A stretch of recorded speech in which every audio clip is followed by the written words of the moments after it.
Variables and expressions. The first thing we're going to do is we're going to look at some different ways that we could use symbols or represent our basic operations in mathematics. The first one we're going to look at is addition. So take just a moment and think of some different terms or symbols that you could use for addition. Alright, so here's some of the ones that I've come up with. First, we could use the plus sign. So with that goes the word plus. You also have sum. That's kind of the math word we use most of the time. Total, when you're talking about word problems. More than, like 5 more than, implies that you're going to add. Those are just a few. You might want to come up with some others to be able to share in class tomorrow. The next one let's look at is subtraction. Of course, we use the subtraction symbol, which we call minus. So we'll write that. And some different words we have for that are, of course, our subtract. The math term is called, we use most of the time, is called difference. We also could say you have $5 less than your friends, so we could use less than. That's what we use a lot of times in word problems. Decreases, that implies that we're going to subtract. And there's other words. Again, you think of some others and bring those to class with you.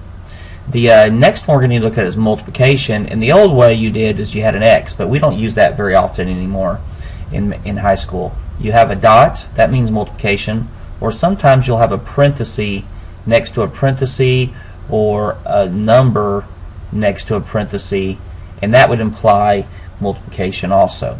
Some of the words we use, of course, are multiply, times, and then the math word is product. That's what we say in mathematics most of the time, the product. And again, you come up with some others of these, and we'll talk about them in class. And then the last one's division. Typically, you use the division symbol, but now we can use a fraction bar either that way or that way. That would, if you had like 3 over 4, that would denote division also. And the terms are, of course, divide. And the math term is quotient. And again, see if you can come up with some others and have those prepared for class. Now let's look at a couple of definitions that you're going to need. The first one is a variable. A variable is a symbol that's used to represent a number in an expression or an equation. So that's what a variable is. And some examples of variables would be X, that's the most common. You'll see Y, sometimes you'll see T or M or N. It could be any variable, any letter that you want to use, okay?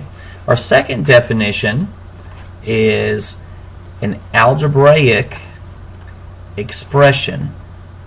An algebraic expression is a mathematical expression that consists of numbers, letters or variables, and operations. And that's what an algebraic expression is. So x plus 3 would be an algebraic expression. 2y minus 6 would be an algebraic expression. 4m would be an algebraic expression. Okay, now in class, what we're going to spend our time on is writing phrases, algebraic expressions, and taking algebraic expressions and writing as phrases. Now, let's go through a couple of these and talk about some important words. All right, 5 increased by a number x. Increased by, that goes with addition. So, if I have 5 and I increase it by x, a number x, it's going to look like that, 5 plus x. Okay? Alright, x minus 4, that minus, or the subtraction, there's lots of words we can use, but what we're going to do in here is we're going to say decrease. So we would say x decreased by 4. If you'll notice, the decreased by, that's our subtraction. All right. Now 5 less than x, or 5 less x, all right? That's just going to be 5 less means minus, so we're going to put our minus in there. So that less goes with the minus. All right. The next one, we have 5x. They're next to each other. That implies multiplication. So we'd say 5 times x, or another way of saying that would be the product of 5 and x.